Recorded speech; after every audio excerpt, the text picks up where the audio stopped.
কাজী সাহেব বিয়ে পড়িয়ে খেয়ে দিয়ে চলে গেলেন। আফনান আর অধরাকে আলাদা আলাদা রুমে এনে খাবার খাওয়ানো হয়েছে। বাকিরাও রাতের খাবার খেয়ে নিয়েছে। জেরিন আফনানকে নিয়ে ওর রুমে এলো। সেখানে অন্য অনেক মেয়েরা আগে থেকেই বসেছিল। জেরিন আফনানকে বেডে বসিয়ে দিল।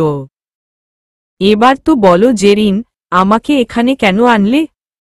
আপনার সাথে ওরা সবাই একটু পরিচিত হতে চাই, সেজন্যই আনলাম। ওহ আচ্ছা। এবার এক এক করে সবাই আফনানের সাথে পরিচিত হতে লাগল। কিছুক্ষণ পর সবাই আফনানের সাথে জমিয়ে আড্ডা দিচ্ছে। এমন সময় সেখানে রাজিয়া বেগম এসে বললেন, কি রে, তোদের গল্প কি হলো? কেন মামনি? রাত অনেক হয়ে গেছে। অধরা আর আফনানকে তো এবার যেতে হবে। তাড়াতাড়ি আফনানকে নিয়ে আয়। হুম। রাজিয়া বেগম চলে গেলেন। ভাইয়া চলেন। জেরিন আফনানকে নিয়ে বাড়ির মেইন গেটের দিকে যেতে লাগল। বাকিরা তাদের পেছনেই আছে। জেরিন যেতে যেতে আফনানকে বলল, ভাইয়া, আমার সবথেকে প্রিয় জিনিসটি আজ আপনি নিয়ে যাচ্ছেন। অধরা যে শুধুই আমার বেস্ট ফ্রেন্ড তা কিন্তু নয়, ও আমার বোনও। এই পৃথিবীতে সবথেকে বেশি আমি অধরাকে ভালোবাসি। আশা করি ওর কোনো ধরনের অসম্মান বা অপমান আপনি কখনো হতে দেবেন না। আমার উপর বিশ্বাস রেখো জেরিন। আমি আমার ভালোবাসাকে কখনো অপমানিত হতে দেব না। আপনাকে আরও একটা কথা বলার ছিল ভাইয়া, কিন্তু কিভাবে যে বলি? এমনিই বলে দাও। আমি তোমার কথায় কখনো কিছু মনে করব না। বলো। আমি জানি আপনার আর আরোহীর ডিভোর্স হয়ে গেছে, কিন্তু ভাইয়া, ডিভোর্স হলে সম্পর্ক হয়তো মুছে যায়, কিন্তু সেই সম্পর্কের সত্যতা কখনোই মেটে না। কি বলতে চাইছ? ভাইয়া, অধরা যেহেতু এখন আপনার স্ত্রী, তাই আরোহীর সাথেও ওর এখন একটা সম্পর্ক জুড়ে গেছে। আরোহী কিন্তু এখন অধরার সতীন। আপনি শুধু এটুকু খেয়াল রাখবেন, এই সতীন কথাটা যেন মানুষের মুখেই শুধু থেকে যায়। খেয়াল রাখবেন অধরাকে যেন কখনো সতীনের সংসার করতে না হয়। জেরিনের বলা কথাগুলো আফনানের মাথায় বেশ ভালো করেই গেঁথে গেল। সবাই গেইটের কাছে এসে হাজির হল। এবার বিদায়ের পালা। অধরা রাজিয়া বেগমকে জড়িয়ে ধরে কাঁদতে লাগল। না অধরা, এভাবে কান্নাকাটি করে না। তুই কাঁদছিস কিসের জন্য? তোর তো এখন খুব খুশি হওয়া উচিত। অবশেষে তুই তোর নিজের বাসায় যাচ্ছিস, যেখানে আফনানের মতো একটা ছেলে সবসময় তোর পাশে থাকবে। অধরাকে নিজের সামনে এনে দুই হাত দিয়ে ওর চোখের পানি মুছিয়ে দিয়ে বললেন, ভালো থাকিস মা। সবাইকে ভালো রাখিস। অধরা কাঁদতে কাঁদতে বলল, তুমিও ভালো থেকো মামনি। নিজের যত্ন নিও। আমি তোমাকে খুব মিস করব। আমিও তোকে খুব মিস করব মা। আফনান, ভালো থেকো। আমার মেয়েকে সুখী রেখো। জি। দোয়া করবেন। অধরা এবার অনিল ঘোষের কাছে এলো। আমি চলে যাচ্ছি বাবাই, আমি চলে যাচ্ছি। তুমি তোমার খেয়াল রেখো। চশমা পরে পেপার পড়বে। ঠিক সময়ে ওষুধগুলো খাবে। বাইরে যাওয়ার আগে মনে করে মানি ব্যাগ নিয়ে যাবে। তুমি তো আবার মানি ব্যাগ নিয়ে যেতে ভুলে যাও। আমি তো আর থাকব না যে মাঝরাস্তায় গিয়ে তোমার মানি ব্যাগ এগিয়ে দেব। মনে করে নিয়ে যাবে কিন্তু। মেয়ের কথা শুনে অনিল ঘোষের চোখের কোণে পানি জমে গেল। আজ যে ওনার কলিজা ওনার থেকে অনেক দূরে চলে যাচ্ছে। অধরা, আমি একজন হিন্দু। কিন্তু সবসময় চেষ্টা করেছি তোমাদেরকে তোমাদের ধর্মানুযায়ী শিক্ষা দিতে। জানি না কতটুকু সফল হয়েছি। তবে একটা কথা বলবো, তুমি নতুন জায়গায় যাচ্ছ। সেখানে তুমি না চাইলেও অনেক সমস্যার সৃষ্টি হবে, অনেক বিপদ আসবে। কিন্তু তুমি ঘাবড়াবে না। এক আল্লাহর উপর বিশ্বাস রাখবে। তিনি তোমাকে নিশ্চয় সঠিক পথে চলতে সাহায্য করবেন। আফনান, আমার মেয়ের দিকে খেয়াল রেখো। ওকে যেন কোনো দুঃখ কখনো ছুঁতে না পারে, সে দায়িত্ব আজ থেকে তোমার। জি। অধরা, জীবনে তোমার সাথে যাই হয়ে যাক না কেন, একটা কথা সবসময় মনে রাখবে। আমার ঘরের দরজা তোমার জন্য আজীবন খোলা থাকবে। অধরা এবার বাকিদের কাছে গেল। তাদের কাছ থেকে কান্নাকাটি করে বিদায় নিয়ে গাড়িতে উঠে বসল। গাড়িতে অধরা বাইরের দিকে একমনে তাকিয়ে থেকে ফুপিয়ে ফুপিয়ে কাঁদছে। আফনান বারবার অধরাকে থামাতে চাইল কিন্তু থামাল না। ও জানে, কিছু কষ্ট চোখের পানি হয়ে ঝরে যাওয়াই ভালো। তানিয়া বেগম আফনান আর অধরাকে নিয়ে আরজেদ মেনশনে এসে হাজির হলেন। আরিফা বেগম আর অনা আগেই বাসায় চলে এসেছিল। অধরাকে বাসার ভেতরে ঢুকিয়ে বিভিন্ন মেহমানদের সাথে ওর পরিচয় করিয়ে দেওয়া হচ্ছে। বেশ কিছুক্ষণ পর আরিফা বেগম অনাকে ডেকে বললেন, অনা, অধরাকে নিয়ে যা আর রেডি করে ওর রুমে বসিয়ে দিয়ে আয়। ওকে চাচি। অনা অধরাকে সাথে নিয়ে ওর রুমে চলে গেল। অধরার হাতে একটা প্যাকেট ধরিয়ে দিয়ে বলল, অধরা, ওয়াশরুমে গিয়ে এই ড্রেসটা পরে এসো। জি। অধরা ওয়াশরুমে চলে গেল। কিছুক্ষণ পর অধরা একটা লাল কালারের গাউন পরে ওয়াশরুম থেকে বের হল। গাউনটির নিচের দিক থেকে প্রায় 1 হাত পরিমাণ ভারী স্টোনের কাজ। গাউনের উপরে একটা গোল্ডেন কালারের লম্বা কটি। কটিতেও স্টোনের কাজ। ওড়নাটা পাশে দিয়ে রেখেছে। মুখে মেকআপের কোনো ছিটে ফোঁটা নেই। ওয়াও, তোমাকে তো খুব সুন্দর লাগছে অধরা। এবার এখানে এসে বসো। অনা অধরাকে ড্রেসিং টেবিলের সামনে বসালো। তারপরে গলায় একটা লম্বা হার, হাতে বালা আর আঙুলে আংটি পরিয়ে দিল। মেকআপ বক্সটা খুলে ফেস পাউডারটা হাতে নিতেই অধরা অনাকে বলল, আপু প্লিজ, কোনো মেকআপ দেবেন না। আমি একেবারে অজু করে এসেছি। ও আচ্ছা, তাহলে চলো, তোমাকে তোমার রুমে দিয়ে আসি। অনা অধরাকে নিয়ে ওর রুমের দিকে গেল। রুমের ভেতরে ঢুকে অনা অধরাকে বলল, ভেতরে এসো অধরা। অধরা ভেতরে এলো। এতদিন এটা শুধু আফনানের রুম ছিল। আজ থেকে এটা তোমাদের দুজনের রুম। অধরা ঘুরে ঘুরে রুমটা দেখতে লাগল। রুমটা বেশ বড়। রুমের প্রত্যেকটা দেওয়াল ঘিয়ে রঙের। ওয়াশরুমের দরজা থেকে বেশ কিছু দূরে রুমের মাঝ বরাবর বড় একটা খাট। খাটের দুই পাশে 2টা বেড সাইড টেবিল। ঘরের অন্যদিকে একটা কাবার্ড, টিভি সেট আর একটা বুকশেলফ আছে। ঘরের সাথে একটা বেলকনিও আছে। রুমের প্রত্যেকটা দেওয়ালে হস্তশিল্পের কাজ। অধরা, কাবার্ডে তোমার জন্য কিছু শাড়ি আর জুয়েলারি আছে। আজ চাচি নিজে তোমার জন্য শপিং করে ওগুলো এনেছে। মা এনেছে? আচ্ছা, তুমি এবার বেডে গিয়ে বসো। আফনান একটু পরেই চলে আসবে। অনা চলে গেল। অধরা ঘরের জিনিসগুলো আবার দেখতে লাগল। দেওয়ালে বেশ কয়েকটা ছবি রয়েছে। সবগুলোই আফনানের ছবি। ছবিগুলো দেখতে দেখতে হঠাৎ অধরা বেলকনি থেকে কিছু আওয়াজ শুনতে পেল। বেলকনিতে গিয়ে দেখে সারা আকাশে আলোর ঝলকানি।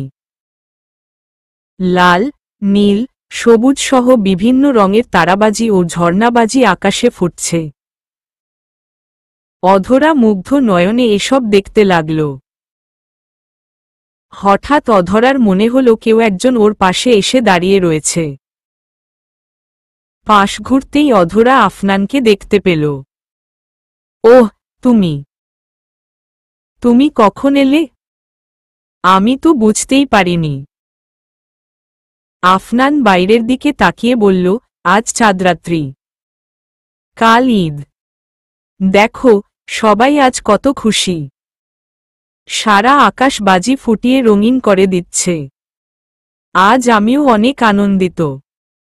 তবে আমার আনন্দের কারণটা অন্য সবার থেকে আলাদা। অধরার দিকে তাকিয়ে বলল, আজ যে আমি তোমাকে নিজের করে পেয়েছি। আফনান এবার অধরাকে কোলে নিয়ে বেডে এনে বসাল। তারপর ওর কোলে মাথা রেখে শুয়ে পড়ল। অধরা আফনানকে কিছুই বলল না, শুধু চেয়ে চেয়ে দেখল। আমার চুলে একটু বিলি কেটে দিতে পারবে? হুম। অধরা আফনানের চুলে বিলি কাটতে লাগল। অধরা, তুমি অন্যান্য বার এই চাঁদরাত্রে কি করো? আমি চাঁদরাত্রে এশার নামাজ পড়ার পর মামুনি আমাদের সবার জন্য পায়েস রান্না করত। তারপর আমরা সবাই গোল হয়ে বসে সেই পায়েস খেতে খেতে হাতে মেহেদি দিতাম। রাত 12টার পরে বাবাইয়ের সাথে ছাদে যেয়ে বাজি ফুটাতাম। এসবই করতাম আর কি। আমি চাঁদরাত্রে বন্ধুদের সাথে পিকনিক করতাম। সেই পিকনিকে নানা ধরনের মজা আড্ডার ব্যবস্থা থাকত। আমি সবসময় চাঁদরাত্রে বিশেষ কিছু করতে চাইতাম। আর আজ দেখো, বিশেষ কিছু হয়েই গেল। চাঁদরাত্রেই আমাদের বিয়ে হল। এর থেকে বিশেষ কিছু কি আর হতে পারে? জানো অধরা, আজ নিজেকে পৃথিবীর সবচেয়ে সৌভাগ্যবান মানুষ বলে মনে হচ্ছে। কারণটা কি জানো? কি কারণ? কারণ আজ আমি সেই মেয়েকে আমার পাশে পেয়েছি যার জন্য আমার এই পৃথিবীতে জন্ম। সেই মেয়েটাকে পেয়েছি যার সাথে আমার ভবিষ্যতের অনাগত দিনগুলো বিধাতা লিখেছে দিয়েছে। হঠাৎ আফনানের কি একটা মনে হল। সেই উঠে বসল। অধরা ব্যস্ত হয়ে বলল, কি হলো? উঠে গেলে যে? অধরা, আমাকে একটা কথা বলো তো। তুমি সেদিন মায়ের কথায় কেন রাজি হয়েছিলে? তুমি তো মায়ের কথাটা নাও শুনতে পারতে। সবকিছু আমাকে বলে দিতে পারতে। আমি মাকে বোঝাতাম। তাহলে তুমি কেন মায়ের কথা শুনলে? আফনান, সব মানুষ সবকিছুর মূল্য সবসময় বোঝে না। তোমার কাছে যে জিনিসটা তুচ্ছ, অন্যের কাছে সেটাই অমূল্য। তোমাদের কাছে মায়ের সব কথা শোনাটা নিত্যদিনের ব্যাপার। কিন্তু কোনো মায়ের একটা ইচ্ছা পূরণ করা আমার জন্য সৌভাগ্যের ব্যাপার। মা বাবাকে হারানোর পর আমি মামুনি আর বাবাইকে পাই। ওনারা আমাকে অনেক ভালোবাসা দিতেন। তবুও কি একটা যেন খালি খালি লাগত। মামুনি ছোটবেলায় বলতো, বড় হলে আমার শাশুড়ি মাই হবেন আমার আপন মা, আমার নিজের মা। যেদিন তোমার ফোনে প্রথমবার মায়ের ছবি দেখি সেদিন থেকেই আমি তাকে নিজের মা বলে মেনে নিই। তার সাথে দেখা করার, দুদণ্ড কথা বলার খুব ইচ্ছা ছিল আমার। আর আল্লাহ সেই সুযোগটাও আমাকে দিলেন। মা অনাথ আশ্রমে এসে আমার সাথে দেখা করেন। জানো, উনি যখন আমার সাথে কথা বলছিলেন তখন ওনাকে একটি বার জড়িয়ে ধরতে আমার বড্ড ইচ্ছে করছিল। কিন্তু আমি সেটা করিনি। মা যদি ভুল কিছু মনে করতেন, এই ভয়। আসলে একটা অনাথ মেয়ের ফিলিংস বোঝার ক্ষমতা সবার নেই। মা যখন আমাকে তোমার কাছ থেকে দূরে থাকতে বললেন তখন কিছুক্ষণের জন্য আমার খুব খারাপ লেগেছিল। তবে পরক্ষণেই নিজেকে অনেক ভাগ্যবতী বলে মনে হয়েছিল। কারণ মা আমার কাছে যা চেয়েছেন তা দেওয়ার সাধ্য আমার ছিল। তোমার মাকে আমি তখন এতটাই ভালোবেসে ফেলেছিলাম যে উনি যদি আমাকে মরে যেতে বলতেন তাহলে আমি সেটাই করতাম। অবশ্য উনি আমাকে মরে যেতে বলেননি, তাতে কি, আমার কাছ থেকে আমার জীবনটাই তো উনি চেয়েছিলেন। আমি জানি আফনান, আমার এই কাজে তুমি অনেক কষ্ট পেয়েছ। বিশ্বাস করো, আমিও অনেক কষ্ট পেয়েছি। কিন্তু আমি মাকে কোনোভাবেই অসম্মান করতে চাইনি। তাই আমি। অধরা আর কিছু বলতে পারল না। আফনান ওকে বেশ শক্ত করে জড়িয়ে ধরল। আর কোনো কথা না। আর কোনো কথা তুমি বলবে না। নিজের অতীতটাকে এবার ভুলে যাও অধরা। ভুলে যাও যে তুমি একজন অনাথ। তুমি আর অনাথ নও। তোমার কাছে এখন তোমার পুরো পরিবার আছে। মা আছে, চাচি আছে, আমি আছি, অনা আছে। হুম। অধরাও এবার আফনানকে জড়িয়ে ধরল। ভালোবাসি অধরা, খুব ভালোবাসি তোমায়। আমিও তোমাকে খুব ভালোবাসি আফনান। আমাকে কখনো ছেড়ে যাবে না তো? না, কখনো না। আচ্ছা, অনেক রাত হয়ে গেছে। চলো এবার নামাওটা পড়ে নিই। হুম। তুমি একটু বসো, আমি অজু করে আসি। অজু করে এসে আফনান আর অধরা নামাজ পড়ে নিল। নামাজ শেষে অধরা বেডে এসে আফনানের বুকে মাথা রেখে ঘুমিয়ে পড়ল। অধরার কথা ভাবতে ভাবতে আফনানও কিছুক্ষণ পরে ঘুমের দেশে তলিয়ে গেল। ভোর 4টা। চারিদিকে ফজরের আজান দিচ্ছে। আজান শুনে অধরার ঘুম ভেঙে গেল। ঘুম ভাঙতেই দেখল সে আফনানের বুকের উপরে মাথা রেখে ওকে জড়িয়ে ধরে শুয়ে রয়েছে। আফনানও ওকে জড়িয়ে ধরে ঘুমাচ্ছে। আফনানের হাতটাকে সরিয়ে অধরা উঠে বসল। হে আল্লাহ! আজ থেকে আমার বিবাহিত জীবন শুরু হতে যাচ্ছে। আজ থেকে আমার প্রতিটা দোয়ায় আমার স্বামী আর তার পরিবারের কল্যাণ মিশে থাকবে। তুমি আমাকে এ পরিবারের কল্যাণ করার হেদায়েত দান করো। আমি যেন সবার সুখের কারণ হতে পারি। সবাইকে ভালো রাখতে পারি। কথাগুলো মনে মনে বলে পাশ ফিরতেই অধরার চোখ গেল আফনানের উপরে। ওর মায়াভরা মুখের দিকে তাকিয়ে অধরা যেন হারিয়ে গেল। অধরা এবার আফনানের কানের কাছে এসে আস্তে আস্তে বলল, ঈদ মোবারক। ঈদ মোবারক আফনান। অধরার কথা শুনে আফনান একটু নড়ে উঠল। মুখটাকে অন্যদিকে ঘুরিয়ে ঘুমজড়িত কণ্ঠে বলল, ঈদ মোবারক অনা। মসজিদে যাওয়ার কি সময় হয়ে গেছে? আফনানের কথা শুনে অধরা ভ্যাবাচ্যাকা খেয়ে গেল। বেশ কড়া কণ্ঠে বলল, আমি অনা আপনা। আমি অধরা। অধরার কথা শুনে আফনান চোখ খুলল। অধরার দিকে ফিরে দেখল অধরা ওর পাশে বসে চোখ ছোট ছোট করে ওর দিকে তাকিয়ে আছে। আফনান এবার উঠে বসল। সরি। আমার খেয়াল ছিল না যে তুমি এখানে আছো। আসলে সবসময় অনাই আমাকে ডেকে দেয় তো তাই আর কি। আচ্ছা সরি। অধরা ঠোঁটের কোণে একটা মিষ্টি হাসি এনে বলল, আমি বুঝতে পেরেছি। আর সরি বলতে হবে না। নেও এবার ওঠো। ফ্রেশ হয়ে নাও। আজ একসাথে ফজরের নামাজ পড়ব। হুম। ওকে। তুমি আগে ফ্রেশ হও। তারপর আমি হচ্ছি। ওকে। অধরা বেড থেকে নেমে কাবার্ড থেকে একটা শাড়ি নিয়ে ওয়াশরুমের দিকে যেতে লাগল। হঠাৎ আফনান ওকে ডাক দিল। অধরা। আফনানের ডাক শুনে অধরা থেমে গেল। পেছনে ফিরে আফনানের দিকে তাকিয়ে বলল, বলুন। অধরা শুনছে। আফনান এবার বেড থেকে নেমে অধরার কাছে এলো। অধরার কপালে আলতো করে ঠোঁট দুটো ছুঁয়ে দিয়ে বলল, ঈদ মোবারক। ঈদ মোবারক। আফনান অধরাকে ছেড়ে দিল। অধরা ওয়াশরুমে ঢুকে গেল। কিছুক্ষণ পর অধরা রেডি হয়ে ওয়াশরুমের দরজা খুলল। কিন্তু দরজা খোলার সাথে সাথে সে একটু চমকে উঠল। সে দেখল আফনান ট্রাউজারের পকেটে 2 হাত রেখে ওয়াশরুমের দরজার সামনে দাঁড়িয়ে আছে। এ কি? তুমি এখানে এভাবে দাঁড়িয়ে রয়েছ কেন? আফনান অধরার কথার কোনো উত্তর না দিয়ে ওকে মাথা থেকে পা পর্যন্ত ভালো করে দেখতে লাগল।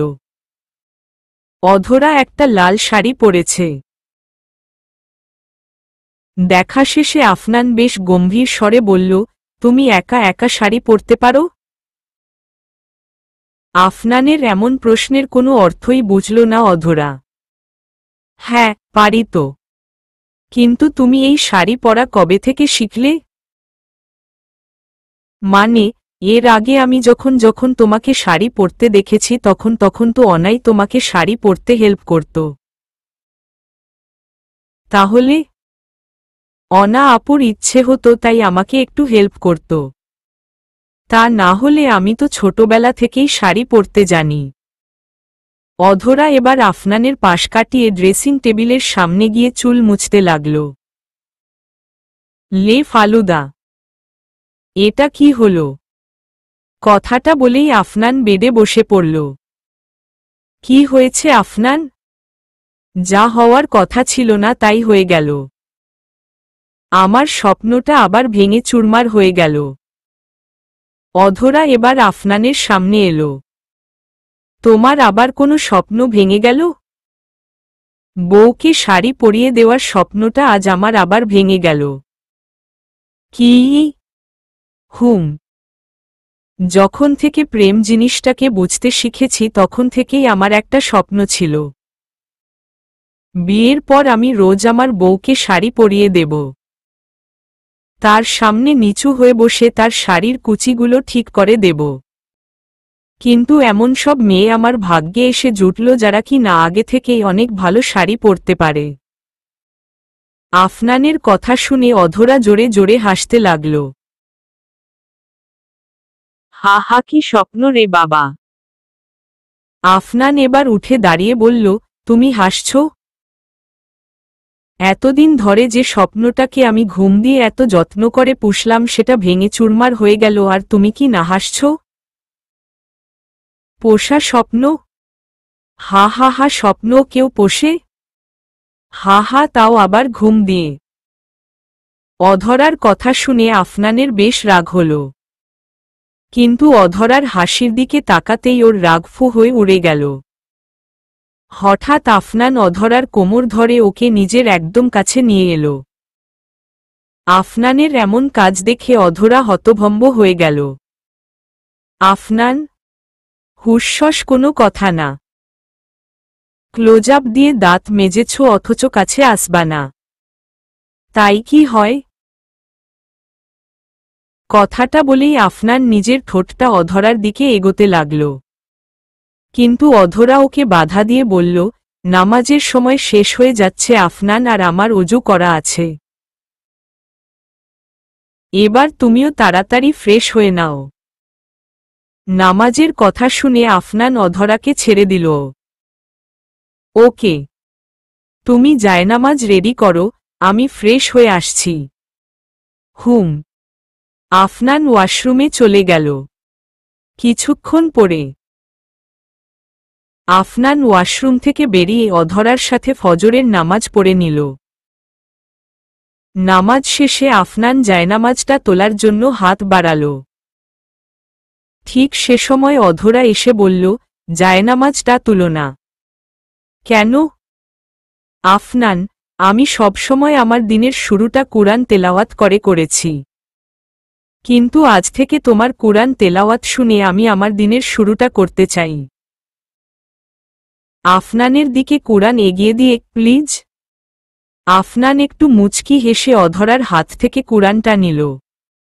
তারপর জায়নামাজে বসে কুরআন তেলাওয়াত করা শুরু করল। অধরা ওর জায়নামাজটা আফনানের পাশে এনে ওর কাঁধে মাথা রেখে ওর কুরআন তেলাওয়াত শুনতে লাগল। সকাল সকাল 7:10 হঠাৎ অধরাদের ঘরের দরজায় কেউ একজন নক করল। অধরা উঠে দরজার কাছে গেল। আফনানও ওর তেলাওয়াত শেষ করল। অধরা দরজা খুলে দেখে অনা এসেছে। আরে আপু, আপনি?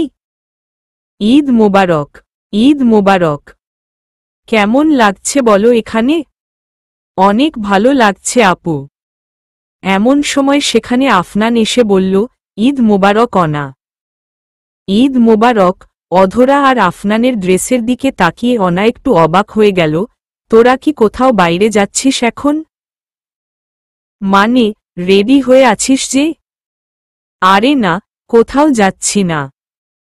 আসলে সকালবেলা ফ্রেশ হয়ে দুজনে ফজরের নামাজ পড়লাম। আর তারপর কুরআন তেলাওয়াত করছিলাম। তোর ডাকেই আমরা উঠলাম। আফনানের কথা শুনে অনার মনটা খুশিতে ভরে গেল। আজ ওর ওপর থেকে অনেক বড় একটা বোঝা নেমে গেল। খুব ভালো করেছিস। আচ্ছা অধরা, তুমি তো দেখছি রেডি আছো। চলো তোমাকে নিচে নিয়ে যায়। কিছু গেস্ট এসেছে, তাদের সাথে দেখা করতে হবে। গেস্ট? রোহান ভাইয়ারা কি এসে গেছে? হুম। তুই মসজিদের জন্য একেবারে রেডি হয়ে নিচে আয়। আমি অধরাকে নিয়ে যাচ্ছি। অধরা, চলো। জি। মাথার কাপড়টা আরেকটু ঠিক করে অধরা অনার সাথে চলে গেল। অনা অধরাকে সাথে নিয়ে সিঁড়ি দিয়ে নামতে লাগল। আপু, ঈদের দিনে এত সকালে মেহমান এলো কেন? অধরা, এরা বাইরের কেউ না। ওই যে টিয়া কালারের শাড়িতে যে দাঁড়িয়ে রয়েছে সে আমাদের ফুফু, বাবার মামাতো বোন। আর তার পাশে দাঁড়ানো লোকটা আমাদের ফুফা। ওনাদের দুই ছেলে, রোহান ভাইয়া আর সোহান। রোহান ভাইয়ার বউ সাথীও আজ এসেছে। আসলে আমাদের গোষ্ঠীটা তেমন একটা বড় না, তাই প্রত্যেক ঈদে ফুফু ওনার পুরো ফ্যামিলি নিয়ে সাত সকালে এখানে চলে আসে। তবে এবার ওনার এখানে আসার আরও একটা স্পেশাল কারণ আছে। আর সেটা হলে তুমি। কথাগুলো বলতে বলতে অধরা আর অনা সিঁড়ি দিয়ে নামল। নিচে এসে দাঁড়াতেই সাদিয়া বেগম, অনা আর আফনানের ফুফু অধরার সামনে এলেন। অধরাকে ভালো করে একবার দেখে নিয়ে বললেন, বাব্বা, আপনার ছেলে তো দেখছি একটা বিশ্বসুন্দরীকে আপনার ঘরের বউ করে নিয়ে এসেছে, ছোট ভাবি। মাশাল্লাহ, বৌমা তো খুব সুন্দর দেখতে। আরিফা বেগম ওনার কাছে এসে বললেন, সুন্দর তো ওকে হতেই হতো। আফটার অল আমার বৌমা বলে কথা। শোনো বৌমা, সম্পর্কে আমি তোমার ফুফু শাশুড়ি। তুমি আমাকে ফুফু বলে ডাকতে পারো। কেমন? জি। ঈদ মোবারক ফুফু। ঈদ মোবারক। এই সংসারটাকে সুখে ভরিয়ে রেখো মা। দোয়া করি তাড়াতাড়ি যেন আমরা আমাদের নাতিনাতনির মুখ দেখতে পারি। সাদিয়া বেগমের কথা শুনে অধরা লজ্জা পেয়ে মাথা নিচু করে ফেলল। অধরার পেছনে থেকে আফনান এসে বলল, পাবে ফুফু, পাবে। খুব শীঘ্রই তোমার নাতিনাতনিদের মুখ দেখতে পারবে। খুব তাড়াতাড়ি সেই ব্যবস্থা করব আমরা। আফনানের কথা শুনে বাকিরা মুখ বুজে হাসতে লাগল আর অধরা ওর দিকে গরম চোখে তাকাল। হ্যাঁ তো ফুফু, কেমন আছো বলো? ঈদ মোবারক। ঈদ মোবারক আফনান। আমি তো ভালোই আছি। আর বৌমাকে দেখার পর তো আরো ভালো লাগছে। তবে একটা কথা তোকে না বললেই যেন নয় আফনান। কি ফুফু? বৌমাকে এবার একটু চোখে চোখে রাখিস। আরোহীর মতো যেন আবার পালিয়ে না যায়। আরোহীর কথা শুনে অধরার মুখের হাসিটা গায়েব হয়ে গেল। অনিল ঘোষের কথাগুলো ওর আবার মনে পড়ে গেল। আফনানের প্রথম স্ত্রী ওকে ছেড়ে চলে গেছে, এটা ঠিক, কিন্তু এখনো সে মারা যায়নি। ওই মেয়েটা যদি আবার আফনানের জীবনে ফিরে আসে তখন অধরার কি হবে? আফনান আর অনা অধরার দিকে তাকিয়ে দেখে ওর মুখটা কালো হয়ে গেছে। আফনান এবার ওর ফুফুকে বলল, যার মনে চলে যাওয়ার প্রবল ইচ্ছা থাকে তাকে কোনোভাবেই আটকে রাখা যায় না ফুফু। যারা পর তারা তো চলে যাবেই, আর যারা আমাদের একান্তই আপনজন তারা আমাদের সাথে জীবনের শেষ দিন পর্যন্ত থাকবে, এটাই তো প্রকৃতির নিয়ম। আমি কাউকে জোর করে আটকে রেখে সেই নিয়মের ব্যাঘাত ঘটাতে চাই না। আফনানের কথা শুনে সাদিয়া বেগম বললেন, আচ্ছা, বেশ বেশ। এবার সেখানে ফখরুল ইসলাম, রোহান, সোহান ও সাথী এলো। সাদিয়া বেগম অধরার সাথে ফখরুল ইসলামের পরিচয় করিয়ে দিলেন। বৌমা, এই হলো তোমার ফুফামশাই। আসসালামু আলাইকুম। ওয়ালাইকুম আসসালাম মা। কেমন আছো? আলহামদুলিল্লাহ ভালো আছি। আপনি? আমিও ভালো আছি। আরিফা বেগম বললেন, অধরা, এদিকে দেখো। এই হলো রোহান আর সোহান, তোমার ফুফুর দুই ছেলে। আর ও হলো সাথী, রোহানের বউ। আফনান রোহানকে গিয়ে জড়িয়ে ধরল। ঈদ মোবারক রোহান ভাইয়া। ঈদ মোবারক আফনান। সোহান বলল, ঈদ মোবারক আফনান ভাইয়া। ঈদ মোবারক অধরা ভাবি। আফনান ও অধরা একসাথে বলল, ঈদ মোবারক। আফনান বলল, কেমন আছো সোহান? আমি তো অনেক ভালো আছি ভাইয়া। আর ভাবিকে দেখার পর তো আরো ভালো লাগছে। ভাইয়া, ভাবিকে কিন্তু আমার খুব পছন্দ হয়েছে। অনা এবার বলল, ওয়ে, ভাবিকে পেয়ে আমাকে ভুলে গেলি শয়তান? আশা থেকে একটা কথাও যে বলিসনি আমার সাথে, সেটা কি তোর খেয়াল আছে? তোমাকে কি করে ভুলতে পারি আপু? তোমার চিন্তায় আজকাল তো আমার রাতে ঘুমই হয় না। কেন? কারণ তোমার যে বিয়ের বয়স পার হয়ে যাচ্ছে আপু। এখন বিয়ে না করলে কিছুদিন পরে যখন তোমার চুল পাকতে শুরু করবে তখন তো বিশ্বের আর কোনো ছেলে তোমাকে বিয়ে করবে না। সারা জীবন তোমাকে কুমারী হয়েই থাকতে হবে। হা হা, শয়তান। আমাকে নিয়ে এসব চিন্তা করিস তুই? দাঁড়া, তোর হচ্ছে। অনা গিয়ে সোহানকে তাড়া করল। অনার তাড়া খেয়ে সোহান রোহানের পেছনে লোকালো। দেখো না রোহান ভাইয়া, এই অনা আপু আমাকে ঈদের দিনও মারতে আসছে। রোহান বলল, আহোহোহ, তোরা আবার শুরু হয়ে গেছিস? থামো এবার। অনা, শান্ত হ। অধরা, আশা করি তোমার এখানে থাকতে ভালোই লাগছে। আপনজনদের মাঝে থাকতে কার ভালো লাগে না ভাইয়া? আপনাদের সাথে থেকে আমার সত্যিই খুব ভালো লাগছে। ফখরুল ইসলাম সবার উদ্দেশ্যে বললেন, অনেক তো গল্প হল।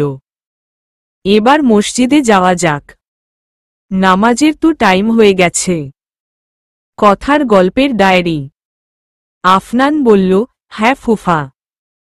চলো। মা, আসি। আসো। ফখরুল ইসলাম তার দুই ছেলে ও আফনানকে সাথে নিয়ে মসজিদের উদ্দেশ্যে বেরিয়ে গেলেন। এবার সাদিয়া বেগম আরিফা বেগমকে বললেন, ছোট ভাবি, আমি একটু রুমে যাচ্ছি।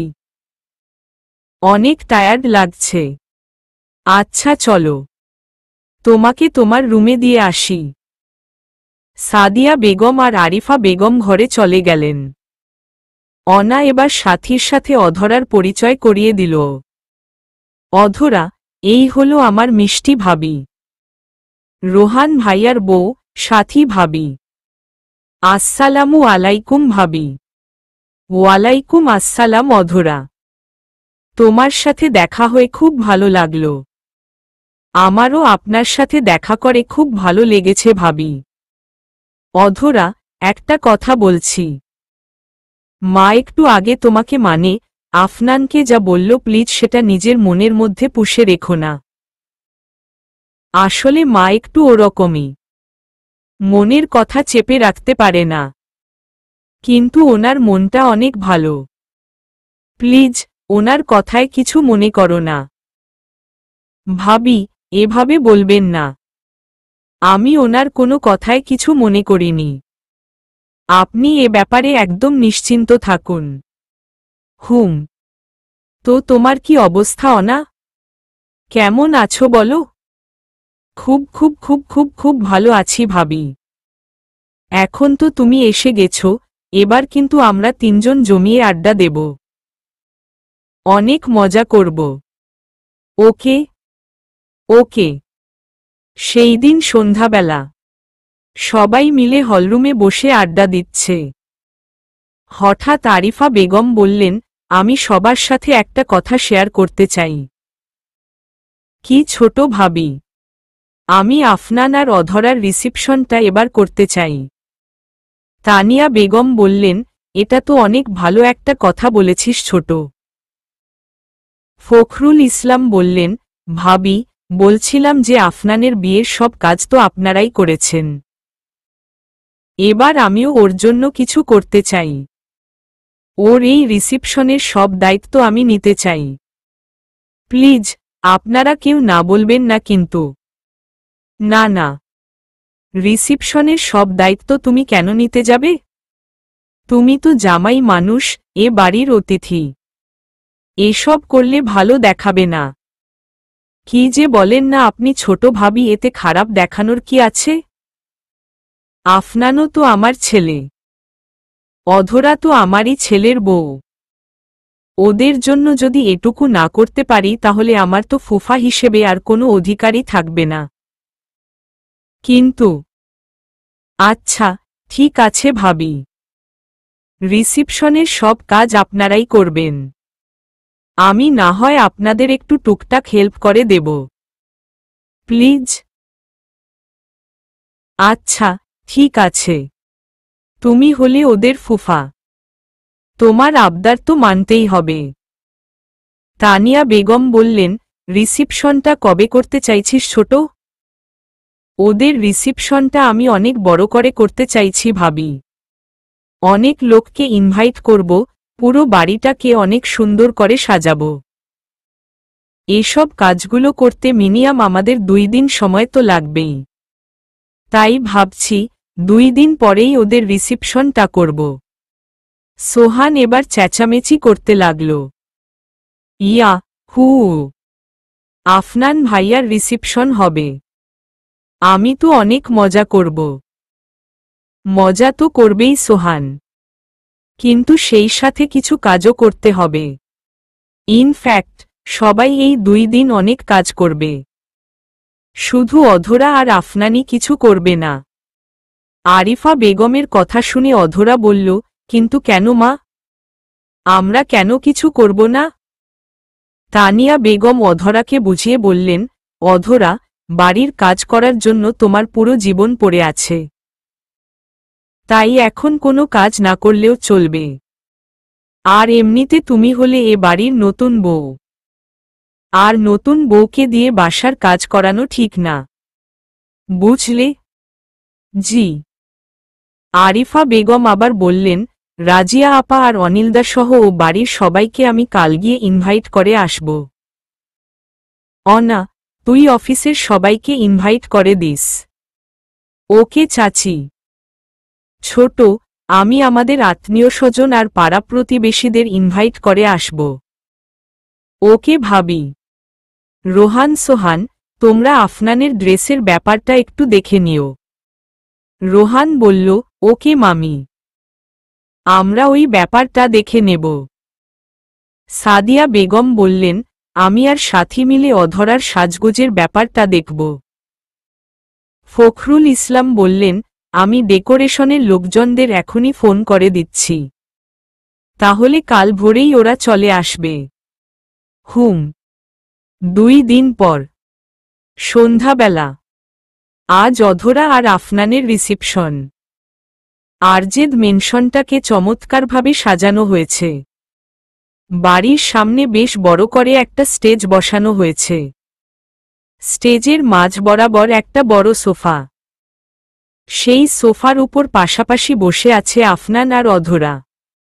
ওদের ফটোশ্যুট চলছে। অধরা আজ নীলসাদা কালারের একটা লাহিঙ্গা পরেছে। লাহিঙ্গার নিচের বর্ডারগুলো গোল্ডেন কালারের। মাথায় নীল রঙের হেজাব, হাতে জড়ি মেহেদি, গলায় বড় বড় সোনার হার, হাতে বালা, মুখে হালকা মেকআপ। অধরার সাথে ম্যাচ করে আফনানকে সাজানো হয়েছে। নীল রঙের শেরওয়ানি আর সাদা রঙের পাজামা পরেছে সে। প্রায় শখানেক অতিথির আগমনে আরজেদ মেনশন গমগম করছে। বেশ কিছুক্ষণ পর অধরা স্টেজে একা একা বসে আছে। একটু পর পর গেস্টরা এসে ওর সাথে দেখা করে যাচ্ছে। হঠাৎ অধরা কিছু কানাঘুষার শব্দ পেল। নিজের বাম দিকে তাকাতেই দেখল স্টেজের পাশেই দুইজন মহিলা বেশ জোরে জোরে গল্প করছে। গল্পটা আফনান আর অধরাকে নিয়েই হচ্ছে। প্রথম মহিলা বললেন, যাই বলেন ভাবি, এ বাড়ির ছেলে কিন্তু রূপের পুরো ট্যাঙ্কি ধরে নিয়ে এসেছে। মাশাল্লাহ, মেয়েটা দেখতে অনেক সুন্দর। একটু আগে আফনানের মায়ের সাথে কথা বলছিলাম। উনি বললেন, ওনার বৌমা নাকি অনেক গুণবতী আর বেশ শান্ত স্বভাবের মেয়ে। মেয়েটি কেমন তা তো জানি না ভাবি, তবে আগের বউয়ের মতো পালিয়ে না গেলেই হল। আগের বউয়ের মতো মানে? কার কথা বলছেন ভাবি? আমি আফনানের প্রথম বউ আরোহীর কথা বলছি। কি? আপনি তো এই দিন কয়েক আগে এই এলাকায় এসেছেন, তাই আফনানের ব্যাপারে তেমন কিছু জানেন না। কিন্তু এদের সাথে আমাদের প্রায় 3 বছরের সম্পর্ক, তাই আমি আরোহীর ব্যাপারটা বেশ ভালো করেই জানি। ভাবি, ব্যাপারটা একটু খুলে বলুন তো। আরোহী পালিয়ে গিয়েছিল? হ্যাঁ ভাবি, শুনেছি আফনানের কোনো এক বন্ধুর সাথে চক্কর ছিল মেয়েটার। তার সাথেই 1 বছর আগে পালিয়ে গেছে। এখন ওই মেয়েটি কোথায়, কেমন আছে তা তো জানি না ভাবি। ওসব বিষয়ে এনারা আর কোনো কথা বলেন না। আরোহীকে কখনো দেখেছিলেন ভাবি? মানে, কে বেশি সুন্দর, আরোহী নাকি এই অধরা? আম্মম মেয়েটাকে একবার দেখেছিলাম, ওর চেহারাটা তো মনে নেই, তবে গায়ের রং এই মেয়ের মতোই ফর্সা ছিল। ওহহ, আচ্ছা ভাবি, এই মেয়েটা কি জানে আরোহীর কথা? জানার তো কথা, এত বড় কথা কি আর চেপে থাকে? তার মানে এই মেয়েটা সবকিছু জানার পরেও সতীনের সংসার করতে এসেছে? কি যে বলেন না ভাবি, সতীনী তো এখানে নেই, তাহলে মেয়েটা সতীনের সংসার কি করে করবে? ও হ্যাঁ, তাই তো। অধরা ওই মহিলা দুজনের কথাগুলো বেশ মনোযোগ সহকারে শুনল। রাতের বেলা আফনান রুমে এসে অধরাকে কোথাও দেখতে পেল না, তাই সে অধরাকে খুঁজতে বেকনিতে চলে গেল। সেখানে গিয়ে দেখল অধরা এখনো সেই রিসিপশনের ড্রেস পরে বেলকনির গ্রিল ধরে দাঁড়িয়ে আছে। আফনান অধরার কাছে গেল। কি হলো অধরা, তুমি এখানে দাঁড়িয়ে কি করছো? আর এখনো ড্রেস চেঞ্জ করনি কেন? অধরা আফনানের দিকে একবার তাকিয়ে আবার বাইরের দিকে তাকালো। তোমাকে একটা প্রশ্ন করব আফনান। প্রশ্ন? হুম, করো। আচ্ছা, তোমার অতীত যদি কাল আবার তোমার সামনে এসে দাঁড়ায় তাহলে তুমি কি করবে আফনান? অতীতকে অবহেলা করে আমার হাতটা ধরে ভবিষ্যতের দিকে এগিয়ে যাবে, নাকি আমাকে ছুঁড়ে ফেলে দিয়ে অতীতকে আবার তোমার বর্তমান করে ফেলবে? অধরা আফনানকে বলল, আচ্ছা, তোমার অতীত যদি কাল আবার তোমার সামনে এসে দাঁড়ায় তাহলে তুমি কি করবে আফনান? অতীতকে অবহেলা করে আমার হাতটা ধরে ভবিষ্যতের দিকে এগিয়ে যাবে, নাকি আমাকে ছুঁড়ে ফেলে দিয়ে অতীতকে আবার তোমার বর্তমান করে ফেলবে? অধরার এমন প্রশ্নের কোনো অর্থই বুঝল না আফনান। ভ্রু দুটো কুঁচকে অধরার দিকে জিজ্ঞাসু দৃষ্টিতে তাকিয়ে বলল, হোয়াট? এসব কি বলছো তুমি? প্রশ্নগুলো এতটাও অদ্ভুত ছিল না যে এভাবে রিয়েক্ট করছো। এই প্রশ্নগুলো আমার মনকে অস্থির করে তুলছে। এগুলোর উত্তর দিয়ে আমার মনটাকে একটু শান্ত করে দাও। কি হয়েছে তোমার অধরা? আচ্ছা, তুমি কাকে নিয়ে কোনো বিষয়ে কথা বলছো? আমি আরোহীকে নিয়ে কথা বলছি। আরোহী? কিন্তু আজ ওর কথাটা কেন উঠছে? কেন কি সেসব নিয়ে পরে কথা বলা যাবে। এখন বলো, যদি আরোহী তোমার জীবনে কখনো ফিরে আসে তাহলে তুমি কি করবে? কি সব আবোলতাবোল কথা বলছো তুমি? তোমার মাথা ঠিক আছে? আরোহী কেন ফিরে আসবে? ওর ভালোবাসাকে পাওয়ার জন্য ও আমাকে ছেড়েছিল। আজ ওর সেই ভালোবাসা ওর সাথেই আছে। তাহলে ও আবার কেন এখানে আসবে? আফনান, ভবিষ্যতে কি হবে আর কি হবে না সেটা তো আমরা কেউ আগে থেকেই নিশ্চিতভাবে বলতে পারি না। আমাদের ভাগ্যে কি আছে সেটা তো একমাত্র আল্লাহই জানেন। ঠিক বলেছ তুমি। কেউ কারোর ভবিষ্যৎ জানতে পারে না। কিন্তু আমি তোমাকে ছাড়া অন্য কারোর সাথে আমার ভবিষ্যৎটা দেখতে চাই না।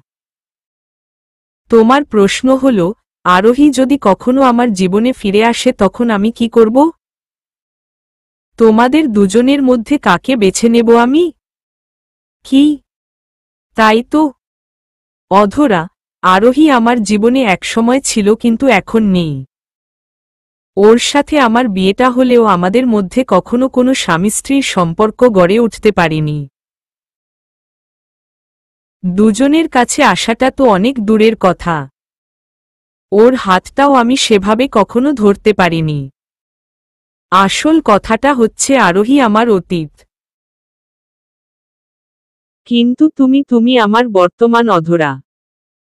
তুমি আমার সেই সময় যার হাত ধরে আমি আমার অতীতের থেকে বেরিয়ে এসে সুন্দর একটা ভবিষ্যতের দিকে এগিয়ে যাচ্ছি। অধরার একটা হাত ধরে বলল, আমি এই হাতটাকে কখনো ছাড়তে পারবো না, কখনো না। এই হাতটা ছেড়ে দিল যে আমি কষ্টের বালুচরের মধ্যে ডুবে যাব। অস্তিত্বহীন হয়ে পড়ব আমি। তুমি কি সত্যিই তোমার অতীত থেকে বেরিয়ে আসতে পেরেছ আফনান?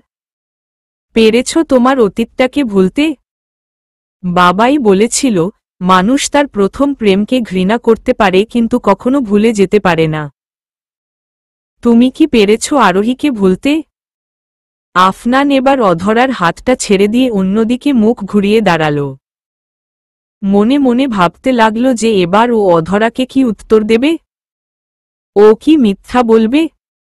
নাকি বলবে যে ওর মনের কোনো এক কোণায় এখনো আরোহী রয়ে গেছে। কিন্তু এই সত্যটা হয়তো অধরা সহ্য করতে পারবে না। কারণ এটা যে বিষের থেকেও বেশি বিষাক্ত। কি হলো আফনান? কি ভাবছ? আমার প্রশ্নের উত্তর দাও। আফনান আবার অধরার দিকে তাকাল। মাথা নিচু করে বলল, শুনেছি আপনজনদের কখনো মিথ্যা বলতে নেই। মিথ্যা বললে তাদের দূরে চলে যাওয়ার সম্ভাবনা বেড়ে যায়। আমি তোমাকে কোনোভাবেই হারাতে চাই না। তাই তোমাকে কখনো মিথ্যা বলতে পারবো না। আফনানের কথা শুনে অধরার চোখের পানি এসে জমে গেল। তার মানে তুমি এখনো আরোহীকে ভুলতে পারোনি, তাই না? না অধরা, এমনটা নয় যে আমি আরোহীকে ভুলে যাইনি। আমি ওকে ভুলছি। প্রতিদিন একটু একটু করে আমি ওকে ভুলে যাচ্ছি। কিন্তু হ্যাঁ, সব কথার মধ্যে একটা কথা একদম ঠিক। জীবনের প্রথম প্রেমকে ভোলা একটু কঠিন হয়। কারণ এটা আমাদেরকে অনেক কিছু শিখিয়ে যায়। তুমি কি জানো অধরা জীবনের প্রথম প্রেম কি? কি? প্রথম প্রেম ভালোবাসতে শেখায়। প্রথম প্রেম স্বপ্ন দেখতে শেখায়। প্রথম প্রেম ইচ্ছা জমিয়ে রাখতে শেখায়। প্রথম প্রেম দুষ্টুমি করতে শেখায়। প্রথম প্রেম নীরব থাকতে শেখায়।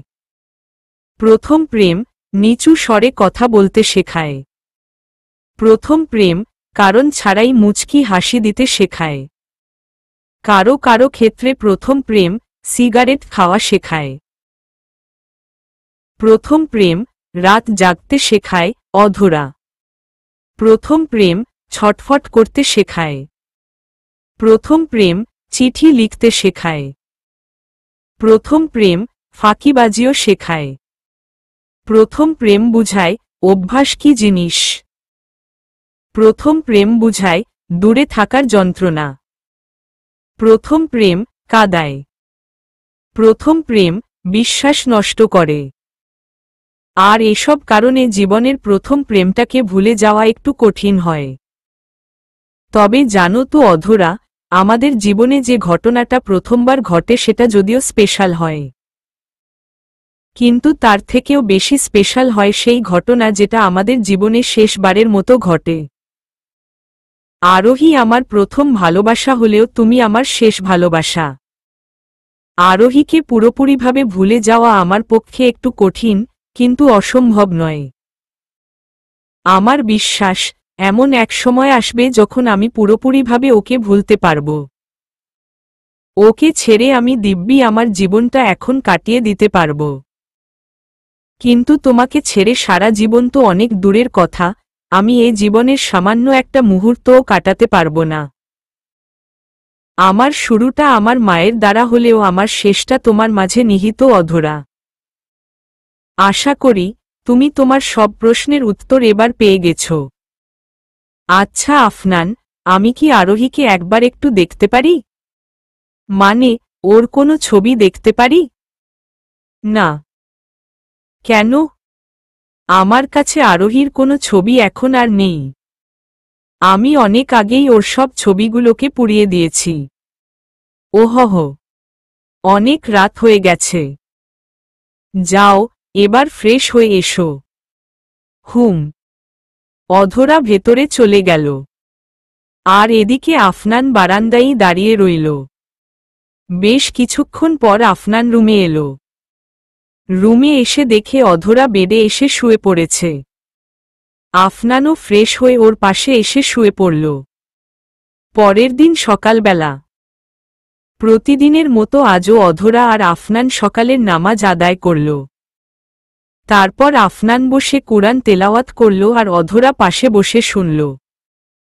সব কাজ প্রতিদিনের মতো সম্পন্ন হলেও আজ ওদের মধ্যে কথাবার্তাটা একটু কম হয়েছে। সকালবেলা ব্রেকফাস্ট পর্ব শেষ হওয়ার পর আফনান বাইরে চলে গেল। বাড়ির সবাইকে বলল যে ও ওর বন্ধুদের সাথে দেখা করতে যাচ্ছে। সন্ধ্যাবেলা অধরা মোবাইলটা হাতে নিয়ে রুমের মধ্যে পায়চারি করছে। মুখে ওর চিন্তার ছাপ। কোথায় গেল আফনান? সেই সকালে ব্রেকফাস্ট করে বেরিয়েছে, এখনো পর্যন্ত বাসায় আসেনি। বারবার ওকে ফোন করছি কিন্তু রিসিভ করছে না। এমন তো কখনো করে না ও। তাহলে আজ ওর কি হলো? আহাদকেও ফোনে পাচ্ছি না। এবার কি করব? আচ্ছা, আফনান কি ঠিক আছে? ওর আবার কোনো সমস্যা হলো না তো? উফ, আর ভাবতে পারছি না। মাথাটা এবার ব্যথা করছে। অধরা এবার বেডের উপরে বসে পড়ল। হঠাৎ রুমের দরজায় নক করার আওয়াজ পাওয়া গেল। অধরার মুখে হাসি ফুটে উঠল কারণ ও ভেবেছে আফনান এসে গেছে। অধরা এক দৌড়ে দরজার সামনে গিয়ে দাঁড়াল। তারপর দরজাটা খুলল। কিন্তু দরজাটা খুলতেই অধরার মুখের হাসিটা গায়েব হয়ে গেল। অনা আপু, সাথী ভাবি, আপনারা আসুন, ভেতরে আসুন। অনা আর সাথী ভেতরে এলো। অনা অধরাকে বলল, কি করছিলে অধরা? আমরা কি তোমাকে ডিস্টার্ব করলাম? একদমই না আপু, একা একাই বসেছিলাম। ভালো হয়েছে তোমরা এসেছ, একটু সময় কেটে যাবে এবার। সাথী বলল, আফনান কোথায় অধরা? সেই সকাল থেকে ওকে দেখিনি। লাঞ্চের সময়ও ওকে পায়নি। কোথায় ও? আসলে ভাবি, ও একটু বাইরে গেছে ওর ফ্রেন্ডদের সাথে দেখা করতে। তাই বলে এত সময় ধরে বন্ধুদের সাথে থাকবে? মানে সেই সকালে বাসা থেকে বের হয়েছে, আর এখন সন্ধ্যা হয়ে গেছে। এতক্ষণে তো ওর বাসায় চলে আসা উচিত ছিল। অনা সাথীকে বলল, ভাবি, আফনান এমনই। বন্ধুদেরকে একবার পেলে বাকি সবার কথা ভুলে যায়। এটা কেমন কথা অনা? হ্যাঁ, আগে অধরা ছিল না তখন এসব করলে ওকে মানাতো, কিন্তু এখন তো বাসায় অধরা এসে গেছে। ঘরে এত সুন্দর একটা বউ রেখে বাইরে গিয়ে বন্ধুদের সাথে আড্ডা দেওয়ার কি মানে? এই অধরা, সত্যি করে বলো তো, তুমি কি আফনানের সাথে ঝগড়া করেছ নাকি? ওকে কি কোনোভাবে কষ্ট দিয়েছ? সাথীর কথা শুনে অধরার গতকাল রাতের কথা মনে পড়ে গেল। মনে মনে ভাবল, আমি ওর সাথে কোনো ঝগড়া তো করিনি, তবে হ্যাঁ, আমি ওকে কষ্ট দিয়েছি। কাল রাতে আরোহীর ব্যাপারে ওকে এভাবে জিজ্ঞাসা করে আমি ঠিক করিনি। ইস, এটা আমি কিভাবে করতে পারলাম? যে মেয়েটা আফনানকে এত কষ্ট দিয়েছে তারই ব্যাপারে ওকে জিজ্ঞাসা করে আমি ওকে হার্ট করেছি। হে আল্লাহ, তবে কি আফনান আমার জন্যই আজ বাড়িতে আসছে না? অনা বলল, কি যে বলো না ভাবি, অধরা কি না আফনানকে কষ্ট দেবে, ওকে হার্ট করবে? না না, এটা হতে পারে না। অধরা আফনানকে সুখী করতে ওর জীবনে এসেছে, ওকে পূর্ণ করতে ওর জীবনে এসেছে। ওর কাছ থেকে আফনান কখনো কোনো কষ্ট পাবে না। অধরার জন্যই আজ আমরা আবার আমাদের আফনানকে ফিরে পেয়েছি। আরোহী চলে যাওয়ার পর ও আল্লাহর পথ থেকে সরে গিয়েছিল। কুরআন তেলাওয়াত করা তো অনেক দূরের কথা, ও মসজিদে গিয়ে নামাজ তাই পড়ত না। কিন্তু আজ অধরার জন্য ও আবার নামাজ পড়তে শুরু করেছে, কুরআন পড়তে শুরু করেছে। ঠিক বলেছ তুমি অনা, অধরা আসলেই এ বাড়ির জন্য লেদিলাক। ও এখানে এলো আর সব ঠিক হয়ে গেল। এমন সময় নিচে থেকে আরিফা বেগম সাথী আর অনাকে ডাক দিল। অনা অধরাকে বলল, অধরা, তুমি থাকো, আমরা নিচে যাচ্ছি, দেখে আসি চাচি কেন ডাকছে। ওকে আপু। সাথী আর অনা চলে গেল। অধরা এবার বেকনিতে গিয়ে দাঁড়াল। আফনানের কথা ভাবতে ভাবতে হঠাৎ ওর ফোনটা বেজে উঠল। ফোনের স্ক্রিনের দিকে তাকিয়ে দেখে আহাদ ফোন দিয়েছে। অধরা ফোনটা রিসিভ করল। হ্যালো আহাদ, তুমি কি? অধরার কথা শেষ করতে না দিয়েই আহাদ বেশ হাঁপাতে হাঁপাতে বলল, অধরা, আফনান। আফনান? আহাদ, কি হয়েছে আফনানের? বলো। অধরা, আফনানের কিছু একটা হয়ে গেছে। আমি ঠিক বুঝতে পারছি না কি হয়েছে, কিন্তু ওর অবস্থা খুব খারাপ। প্লিজ তুমি তাড়াতাড়ি এখানে চলে এসো। কি বলছো কি তুমি? কি হয়েছে আফনানের? আচ্ছা, কোথায় তোমরা? আমাকে বলো, আমি এখনই আসছি। আমি এ জায়গার অ্যাড্রেসটা তোমায় মেসেজ করে দিচ্ছি। তুমি প্লিজ তাড়াতাড়ি চলে এসো। ওকে ওকে। অধরা ফোনটা রেখে রুম থেকে বেরিয়ে বাড়ির বাইরে গাড়ির কাছে এলো। এখানে আসার সময় বাড়ির কারোর সাথে ওর আর দেখা হলো না, তাই কাউকে কিছু বলে আসতে পারল না। বাইরে এসে অধরা মনে মনে ভাবল, ওহো, আজ তো সেলিম চাচা, গাড়ির ড্রাইভার, আসেননি। তাহলে এবার কি করে যাব? এবার অধরার মনে পড়ল যে 5 মাস আগে আফনান ওকে গাড়ি চালানো একটু শিখিয়েছিল। কিছু করার নেই, এবার আমাকেই গাড়ি চালিয়ে যেতে হবে। না জানি আফনান এখন কি অবস্থায় আছে। কথাগুলো মনে মনে ভেবে অধরা গাড়ি নিয়ে বেরিয়ে পড়ল। আহাদ যে জায়গার ঠিকানা অধরাকে দিয়েছে সেটা শহর থেকে বেশ দূরে। অধরা গাড়ি চালাতে চালাতে দেখল রাস্তার এক কোণায় আহাদ দাঁড়িয়ে রয়েছে। আহাদকে দেখে অধরা রাস্তার একপাশে গাড়ি পার্ক করে ওর কাছে চলে গেল। আহাদ অধরাকে বলল, এসেছ তুমি? আফনান কোথায়? কেমন আছে এখন? মেইড রোডের পাশ দিয়েই কাঁচা একটা রাস্তা। আহাদ সেই রাস্তাটা দেখিয়ে অধরাকে বলল, এই রাস্তা দিয়ে চলো, সামনেই আফনান আছে। আহাদের কথা মতো অধরা ওই রাস্তার দিকে যেতে লাগল। কিন্তু ওদিকে পা বাড়াতেই ওর মনে কেমন যেন একটা ভয়ের সৃষ্টি হল। হঠাৎ করে অধরার বুকটা কেমন যেন কেঁপে উঠল। একে তো অমাবস্যার রাত, তার উপর আবার গভীর ঘন জঙ্গল। মনের মধ্যে অজানা এক ভয় এসে হানা দিল। এদিকে আহাদ ব্যস্ত হয়ে বলল, কি হলো অধরা? চলো। হুম। আহাদ ফোনের টর্চটা জ্বালিয়ে সামনে হাঁটা শুরু করল। অধরা ওর পেছনে পেছনে আসছে। আহাদ, আর কতদূর যেতে হবে? আফনান কোথায়? আর একটু সামনে যেতে হবে অধরা। আর একটু সামনে গেলেই তুমি আফনানকে পেয়ে যাবে। অধরা এবার দাঁড়িয়ে গেল। আহাদকে থামিয়ে বলল, সত্যি করে বলো তো আহাদ, কি হয়েছে আফনানের? ও ঠিক আছে তো? প্লিজ বলো আহাদ। দেখো, আমার খুব টেনশন হচ্ছে। অধরার দুচোখে পানি টলমল করছে। ফোনের আলোতে সেই পানি সাগরের এক প্রবল ঢেউ হয়ে ধরা দিল আহাদের কাছে। মাথা নিচু করে আহাদ বলল, একটু ধৈর্য ধরো অধরা, এখনই সব জানতে পারবে। চলো, সামনে চলো। ওরা আবার হাঁটতে শুরু করল। হাঁটতে হাঁটতে ওরা জঙ্গলের মাঝামাঝি জায়গায় চলে এলো। এমন সময় আহাদ অধরাকে বলল, অধরা, তুমি এখানে একটু দাঁড়াও, আমি আসছি। কোথায় যাচ্ছ তুমি? আরে এই তো তোমার আশেপাশেই আছি।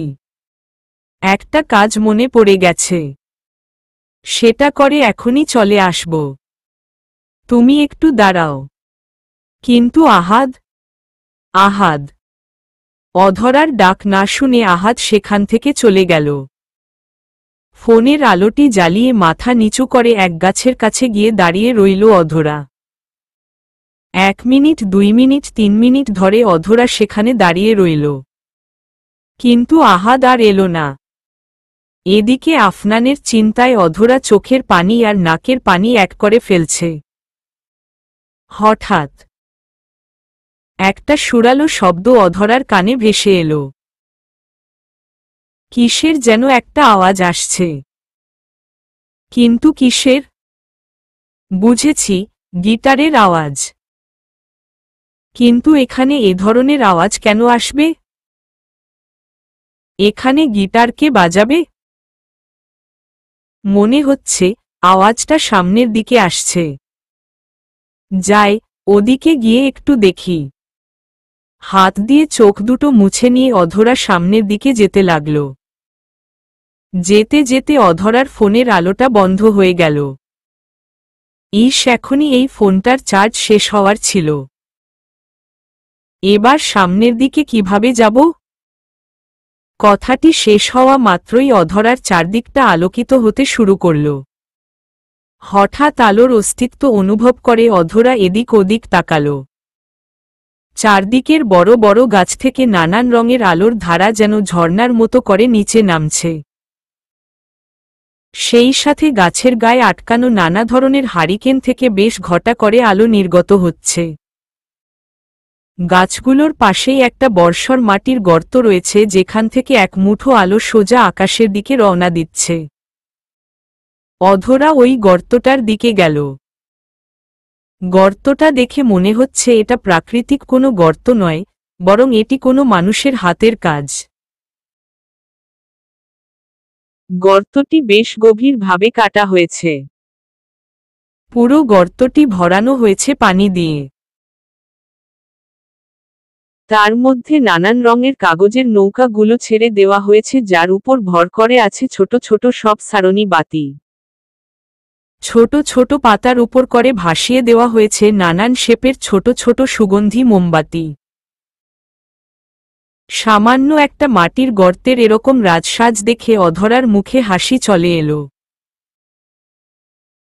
আবার অধরার কানে সেই গিটারের আওয়াজ ভেসে আসলো।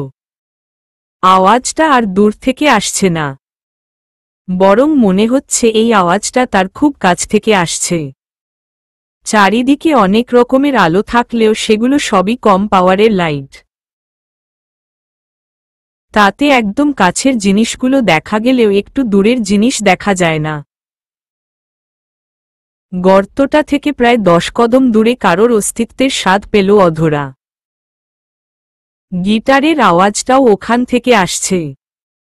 কে কে ওখানে? অধরা প্রশ্ন ছুড়লেও কোনো উত্তর তার দিকে এলো না। তাই নিজেই ওই ব্যক্তির কাছে যাওয়ার সিদ্ধান্ত নিল। এক এক পা করে সামনে এগুতে লাগল। হঠাৎ গিটারের আওয়াজটা থেমে গেল আর সেই সাথে অধরার চলাটাও থেমে গেল। কাপা কাপা গলায় বলল, কে? কে আপনি? আর এখানে? কথাটা শেষ করতে পারল না অধরা। তার আগেই ওর সামনে থাকা মানুষটার উপরে এক ঝাঁক আলো এসে পড়ল। মানুষটাকে দেখার সাথে সাথে অধরার ঝুলিতে শক্ত সুখ এসে ধরা দিল। কারণ মানুষটি আর কেউ নয়, আফনান নিজেই।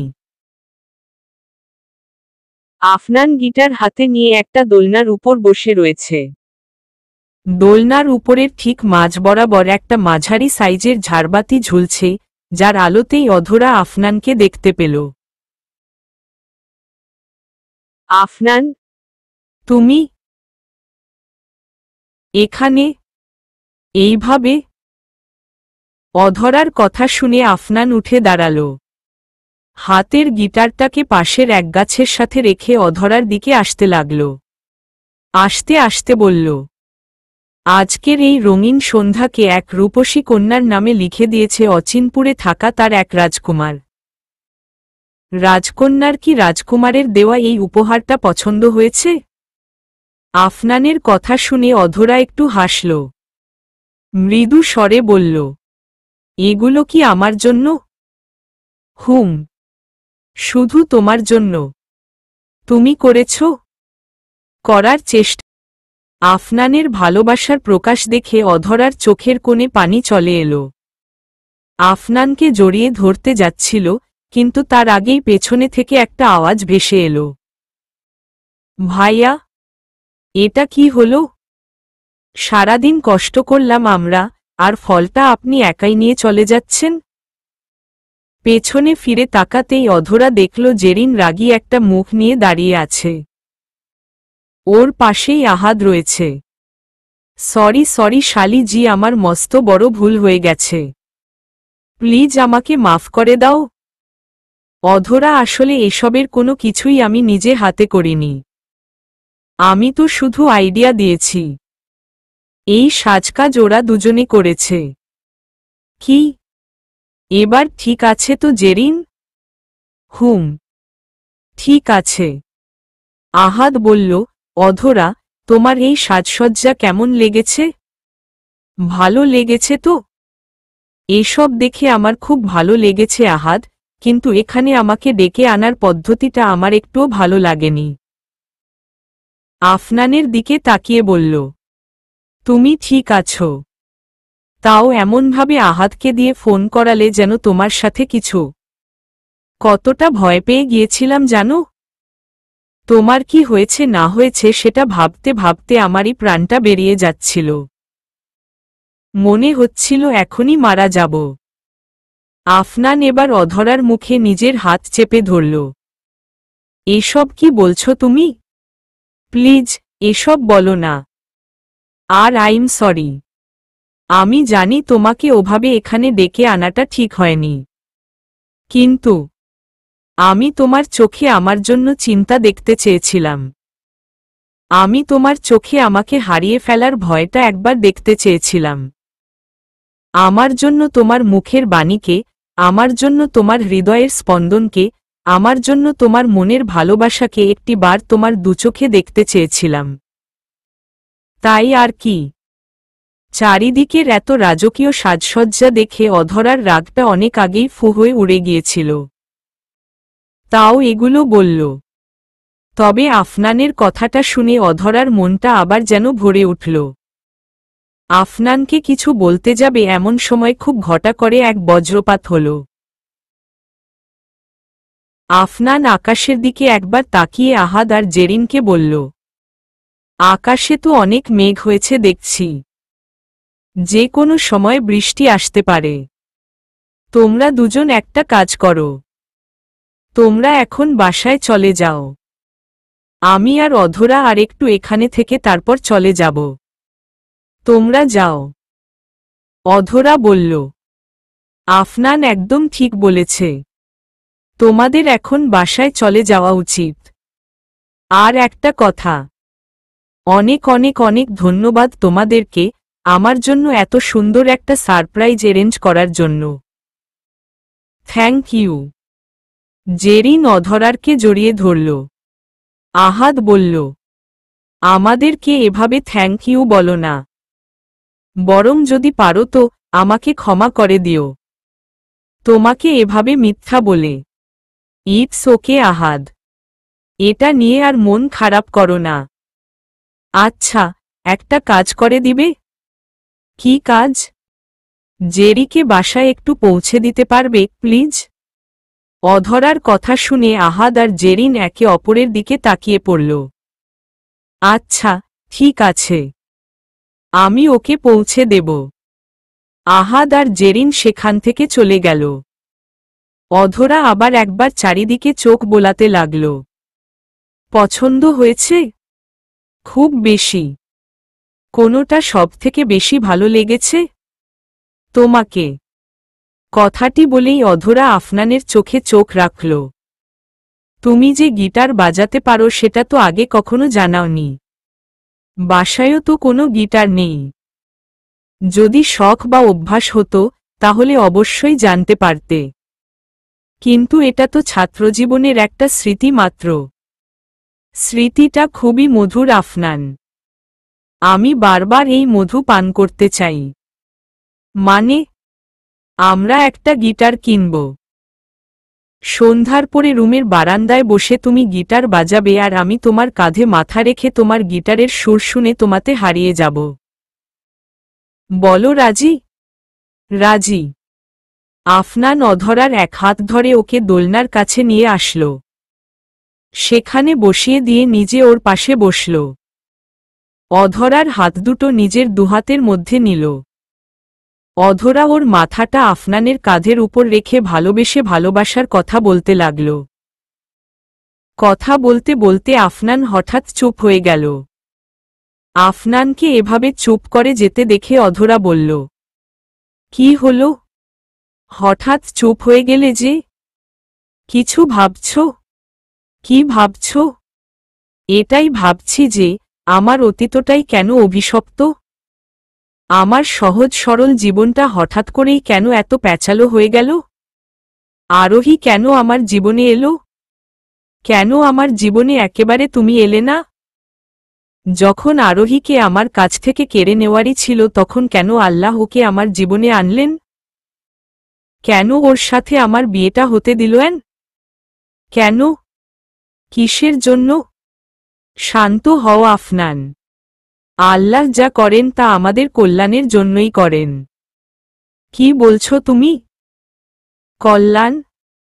আমার এই অভিশপ্ত অতীতের পেছনে কি কল্যাণ লুকিয়ে থাকতে পারে?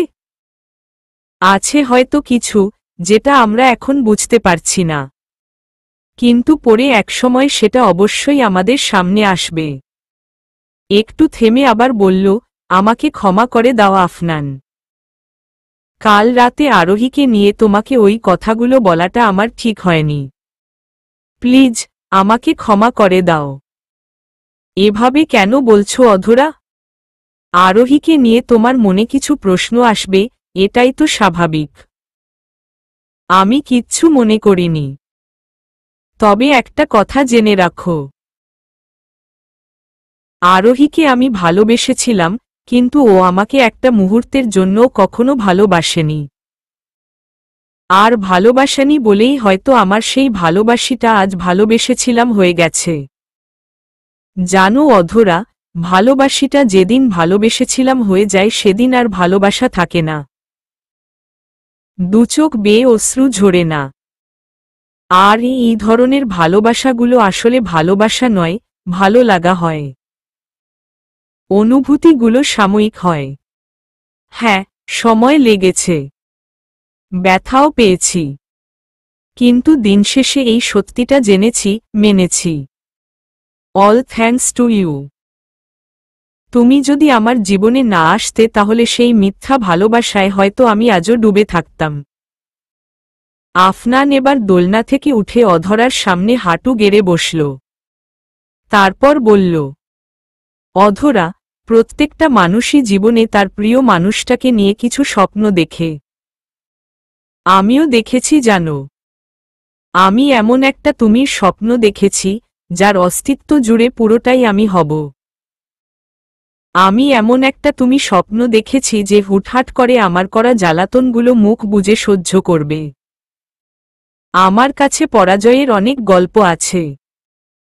আমি চাই আমার সেই তুমিটা আমার সেই পরাজয়ের গল্পগুলো শুনতে শুনতেই রাতের প্রহর শেষ করে ভোর দেখবে।